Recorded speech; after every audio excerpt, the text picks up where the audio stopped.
Hello guys, welcome to my YouTube channel. কেমন আছো তোমরা? এখন আমরা কথা বলবো হচ্ছে দুটো আপকামিং সিনেমার, একটা অ্যানাউন্সমেন্ট টিজার নিয়ে এবং আরেকটা হচ্ছে অফিসিয়াল ট্রেলার নিয়ে।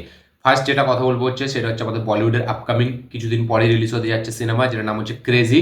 এবং তাতে লিড চরিত্রে আমরা দেখতে পাবো সোহম শাহকে, যাকে আপনারা তুম্বার দেখেছেন, ঠিক আছে? এবং তুম্বারের পর থেকে সে বিশাল জনপ্রিয়তা পায় এবং তুম্বার রিলিজ যখন হয় তখন তো মারাত্মক লেভেলে পপুলার হয় এবং রিলিজে সব থেকে বেশি এখনো পর্যন্ত হাইয়েস্ট কালেকশন আছে তুম্বারে, তারপর আছে সানাম তেরি কসম। তো তুম্বার ফেম অ্যাক্টর সোহম শাহের নেক্সট ফিল্ম হতে চলেছে ক্রেজি, যেটা কিছুদিন আগে আপনারা দেখেছিলেন যে একটা কাইন্ড অফ টিজার এসেছিল। তো এই ফিল্মটা 28শে ফেব্রুয়ারি রিলিজ হবে। তো এই ফিল্মটার একটা অফিসিয়াল ট্রেলার চলে এসেছে, সেটা দেখলাম, সেটা নিয়েও কথা বলবো। তার পাশাপাশি কথা বলবো হচ্ছে শিবা কার্তিকের upcoming cinema directed by AR Murugadoss, এবং সেখানে নায়িকা হিসেবে আমরা দেখতে পাবো রুক্মিণী বাসানকে। এই সিনেমায় অ্যান্টাগনিস্ট হিসেবে আমরা বিদ্যুৎ জামালকেও দেখতে পেতে চলেছি। তো এই ফিল্মটার একটা অফিসিয়াল টাইটেল অ্যানাউন্সমেন্ট ভিডিও ছাড়া হয়েছে সকালে। তো বেসিক্যালি এই দুটো নিয়ে কথা বলবো, চলো ভিডিওটা শুরু করা যাক। এবং সব থেকে প্রথমে এটা বলে দিই যে এই দুটোরই কিন্তু তো আমার মানে হিন্দি চ্যানেলে লাইভ রিয়াকশন দেওয়ার কথা, কিন্তু আমি যে লাইভ রিয়াকশন দেবো যে ফোনটা, সেই ফোনটা আমার খারাপ হয়ে গেছে, সেটা দোকানে দেওয়া আছে। আমার কাছে এই মুহূর্তে অন্য কোনো ফোন নেই বা আমার কাছে কম্পিউটারও নেই যে আমি তাতে রিয়াকশন দেবো লাইভ। তো আমি রিয়াকশনটা দিতে পারছি না। কালকে যখন ফোন আসবে বা আজকে রাতে যদি ফোন আসে তাহলে আমি সেটা এই দুটো লাইভ রিয়াকশন দেবো। একটা হচ্ছে শিবা কার্তিকার ফিল্মটার এবং আরেকটা হচ্ছে সোহম স্যার নেক্সট ফিল্ম ক্রেজিটার। তো এখন যদি বাংলাতে কথা বলি, তো এই সব থেকে প্রথম কথা বলবো হচ্ছে ক্রেজি বলে সিনেমাটা, সোহম স্যার এই ফিল্মটার। তো এই ফিল্মটার ট্রেলার দেখে একটা জিনিস বুঝে গেলাম যে এটা কিন্তু পুরোপুরি আউট অ্যান্ড আউট থ্রিলার একটা ফিল্ম হতে চলেছে। এবং এই ফিল্মটার যে টেমপ্লেট, এই ফিল্মটার যে কনসেপ্ট, সেটা কিন্তু অ্যাজ সাচ খুব একটা নতুন নয়, খুবই ওল্ড স্কুল একটা কনসেপ্ট এবং খুবই জানা জানা। আমরা প্রচুর সিনেমায় দেখেছি, হলিউডের প্রচুর কাজে আমি এরকম মানে এই সেম কনসেপ্ট আমি দেখেছি। আমি অনেক সিনেমা দেখেছি যেগুলোর নাম এখন এই মুহূর্তে মনে নেই। মানে আমি কিছুদিন আগে ওই একটা সিনেমা দেখেছিলাম, মানে একটা গাড়িতে তারপর নিচে বম লাগিয়ে দেওয়া হবে এবং সেই গাড়িটার স্পিডটা যদি কমিয়ে দেওয়া হয় তাহলে কিন্তু সেই গাড়িটা ব্লাস্ট হয়ে যাবে। তো ওটার যে হিরোটা, তাকে আপনার টেকেন যে মুভিটা ছিল, ঠিক আছে, টেকেনের যে কটা পার্ট আছে, তো তার ওই পার্টগুলোর যে হিরো, ওই সিনেমা ফ্র্যাঞ্চাইজটার যে হিরো, সে আছে আমাদের ওইখানে লিড চরিত্রে। তো হলিউডের ওই ফিল্মটা আমার মনে আছে রিসেন্ট টাইমে, এবং আরও অনেক ফিল্ম মনে আছে, ঠিক আছে, যে মানে এরকম একটা থ্রেড সে পাচ্ছে। এখানে আমরা দেখতে পাচ্ছি সোহম শাহর এই ফিল্মে যে একটা তার মেয়েকে কিডন্যাপ করে নেওয়া হয়েছে, একজন কিডন্যাপ করে নিয়েছে এবং 5 কোটি টাকা চাইছে তার বদলে, এবং সন্ধ্যের মধ্যে যদি না সে 5 কোটি টাকাটা সে পায় তাহলে সে তার মেয়েকে মেরে দেবে।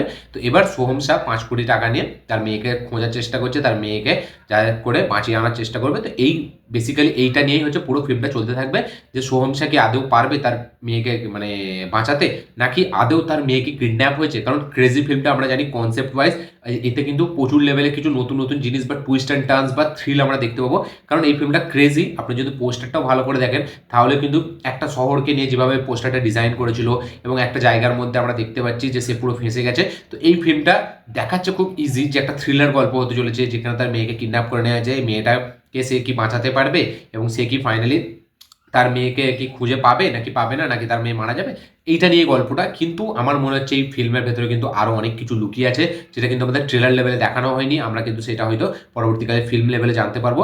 তো ট্রেলার লেভেলে আমরা বুঝতে পেরে গেলাম যে এই ফিল্মটার অ্যাকচুয়ালি মেন কোডটা কি, মেন কনসেপ্টটা কি, যে একটা থ্রিলার ফিল্ম হবে এরকম এরকম টেমপ্লেট। এবার এই টেমপ্লেট বিশালভাবে ইউজ হয়েছে। মানে আমি বলিউডে বলতে পারবো না, আমি আমার দেখা নেই বা দেখা থাকলে এই মুহূর্তে মনে নেই, কিন্তু হলিউডে আমি এই টাইপের কাজ বিশাল দেখেছি। কিন্তু এই ফিল্মটার মধ্যে একটা জিনিস আমার সব থেকে ভালো লেগেছে, সেটা হচ্ছে এই ফিল্মটার কিছু কিছু ফ্রেম আমি দেখলাম শহরগুলোকে ঠিক মানে একটু আলাদাভাবে ট্রিট করা হয়েছে। আপনি দেখবেন একটা জায়গাতে উপরের একটা লেয়ার দেখাচ্ছে, আবার নিচের একটা লেয়ার দেখাচ্ছে।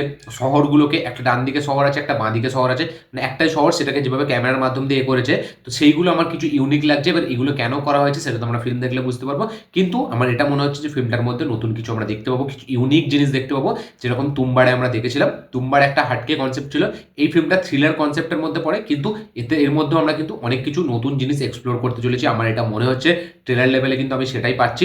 এবার যদি কথা বলেছে পারফরমেন্স, সোহম শাহ নিজের জায়গায় বেস্ট কাজ করেছে, তার পারফরমেন্স এখানে সেরা হতে চলেছে, এটা সে আবারও প্রমাণ করে দিল। এবং ট্রেলারটা আপনি যদি দেখেন, সোহম শাহর পারফরমেন্স কিন্তু ন্যাচারালি বিশাল হেভি একটা পারফরমেন্স সে এতে দিতে চলেছে। এবং এই আমার মনে হচ্ছে এই ফিল্মটার মধ্যে অনেক কিছু টুইস্ট থাকবে, যেটা আমরা মানে আস্তে আস্তে পাবো, এবং সেইগুলো হয়তো এই ফিল্মটার মেন মানে অডিয়েন্সকে হুক করে রাখবে।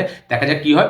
এই ট্রেলারটি কিন্তু আমার খুব ভালো লেগেছে এবং খুব প্রমিসিং মনে হচ্ছে ফিল্মটা, যে এই ফিল্মটা কিন্তু মানে অডিয়েন্সকে একটা তুম্বারের পরে সোহম শাহ যে এই ফিল্মটা অ্যাজ এ লিড অ্যাক্টার, তার মানে এই ফিল্মটা আমার মনে হচ্ছে তুম্বার যেহেতু রিলিজ হয়েছে কিছুদিন আগে, সেই ছাপটা আমার মনে হচ্ছে ক্রেজি ফিল্মে আমরা দেখতে পাবো। কারণ তুম্বারের একটা ফেম পাওয়ার পর সোহম স্যার একটা ফিল্ম যে এরকম এরকম একটা টাইটেল ক্রেজি, তারপরে এরকম একটা কনসেপ্ট টিজার এসেছিল, সেটা বেশ কিন্তু অডিয়েন্সদের কাছে ভালো সাড়া পেয়েছে, ফিল্ম ক্রিটিকদের কাছে ভালো সাড়া পেয়েছে। তো আমার মনে হয় সেটা কোথাও না কোথাও গিয়ে বক্স অফিসে রিফ্লেক্ট করবে। তো আমার কিন্তু ক্রেজি টিজার এক কথায় খুবই সুন্দর, খুবই প্রমিসিং, খুব দারুণ একটা ভাইবস দিচ্ছে, এবং ফিল্মটার মধ্যে আমরা কিন্তু হেভি কিছু থ্রিলার মুভমেন্টস, কিছু টুইস্ট অ্যান্ড টার্নস আমরা দেখতে পাবো। আমার কিন্তু এই ট্রেলারটি এক কথায় ভালো লেগেছে। এবং আরেকটা কথা, এই সিনেমার যে ডিরেক্টর মানে গিরিশ কোহলি, সে কিন্তু একটা রাইটার, সে কিন্তু একটা অথর। সে এর আগে মানে মমের মতো সিনেমায় রাইটিং এর কাজ করেছে, কেসারির মতো সিনেমায় রাইটিং এর কাজ করেছে, হিট দ্য ফার্স্ট কেস যেটা হচ্ছে আমাদের আদি বিশ্বাসের যে হিট ছিল, তার যে প্রথম পার্টটা মানে একদম ফার্স্ট হিট যেটা বিশ্বনাথ সেন ছিল, সেই ফিল্মেরও কিন্তু রাইটার হচ্ছে আমাদের গিরিশ কোহলি, এবং সে তার কিন্তু এটা প্রথম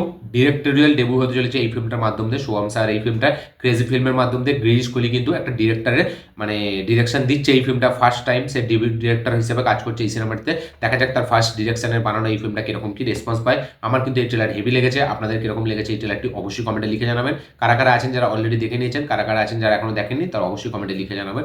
এখন যদি আমরা কথা বলি হচ্ছে শিবকার্তিকের স্টারার আপকামিং ফিল্ম যেটা ডিরেক্ট করেছে এয়ার মুরগারস, সেই ফিল্মের অফিসিয়াল একটা টাইটেল অ্যানাউন্সমেন্ট ভিডিও চলে এসেছে। এই ফিল্মটার টাইটেল হতে চলেছে মাদারাসি, ইয়েস মাধারাসি এই সিনেমাটার টাইটেল হতে চলেছে, যাতে আমরা রুক্মিণী বাসানকে নায়িকা হিসাবে, বিদ্যুৎ জামালকে এই সিনেমায় আমরা অ্যান্টাগনিস্ট হিসেবে দেখতে পেতে চলেছি।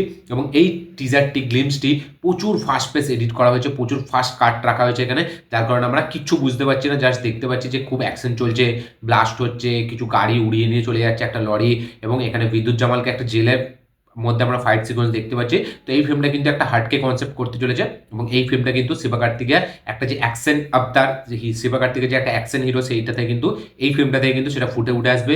বিদ্যুৎ জামাল আমার মনে হয় এয়ার মুরগার্স তাকে ব্যাপকভাবে প্রেজেন্ট করবে এই সিনেমাটিতে, এবং এয়ার মুরগার্স হয়তো তার কামব্যাক ফিল্ম এবার আস্তে আস্তে হতে চলেছে। সে মাদারাসি ফিল্মটা করছে, তার ফার্স্ট রিলিজ হবে সিকান্দার, তারপরে এই ফিল্মটা রিলিজ হবে মাদারাসি। দেখা যাক এয়ার মুরগার্স এই বছরে ব্যাক টু ব্যাক দুটো ব্লকবাস্টার ফিল্ম দিতে পারে নাকি। এই টিজারটি, এই গ্লিমসটা কিন্তু আমার এক কথায় সলিড লেগেছে। ফিল্মটার মধ্যে বিশাল লেভেলে কিছু অ্যাকশন আমরা দেখতে পেতে চলেছি, এবং তার মধ্যে আমরা অনিরুদ্ধের বিজিএম, সেটা ব্যাপক লাগছে। বিজিএমটা যেভাবে স্টার্ট হয়, তারপর থেকে যেরকম ফার্স্ট পেসে সিনগুলোকে কাট করা হয়েছে, সেগুলো বেশ ব্যাপক। কিছু কিছু ক্যামেরার ওয়ার্ক কাজ যেরকম ফ্রেমগুলো নিয়েছে বিদ্যুৎ জামাল একদম ফেস থেকে, এবং প্রচুর ফাস্টভাবে এডিট করা হয়েছে। লরিটা যেভাবে আমরা দেখতে পাচ্ছি গাড়িগুলোকে উড়িয়ে নিয়ে যাচ্ছে, প্রত্যেকটা শট কিন্তু খুব সলিড, খুব খুব ইন্টেন্স একটা ফিল্ম হতে চলেছে এই ফিল্মটা। আমার কিন্তু বেশ হেভি লেগেছে এই মাদারাসির টিজারটি, গ্লিমসটি। আপনাদের কিরকম লেগেছে এই গ্লিমসটি অবশ্যই কমেন্টে লিখে জানাবেন। কারা কারা আছেন তারা এখন এই শিবকার্তিকের নেক্সট ফিল্ম যেটা ডিরেক্ট করেছে এয়ার মুরগার্স, তার গ্লিমস এখনো দেখেননি, তারা অবশ্যই কমেন্টে লিখে জানাবেন। যারা যারা দেখে নিয়েছেন তারা অবশ্যই কমেন্টে লিখে জানাবেন আপনাদের কিরকম লেগেছে। তো বেসিক্যালি এই দুটো নিয়ে ছিল হচ্ছে এই ভিডিওটা, যে সোহমের ক্রেজির ট্রেলার নিয়ে কথা, এবং তার পাশাপাশি শিবকার্তিকের এই ফিল্মটার গ্লিমস নিয়ে কথা। ভিডিওটা ভালো হয়ে থাকলে লাইক শেয়ার কমেন্ট করে দেবেন, চ্যানেলটি নতুন হলে চ্যানেলটিকে সাবস্ক্রাইব করবেন, বেল আইকনটি প্রেস করতে ভুলবেন না। দেখা হচ্ছে পরের ভিডিওতে, ততক্ষণের জন্য বাই।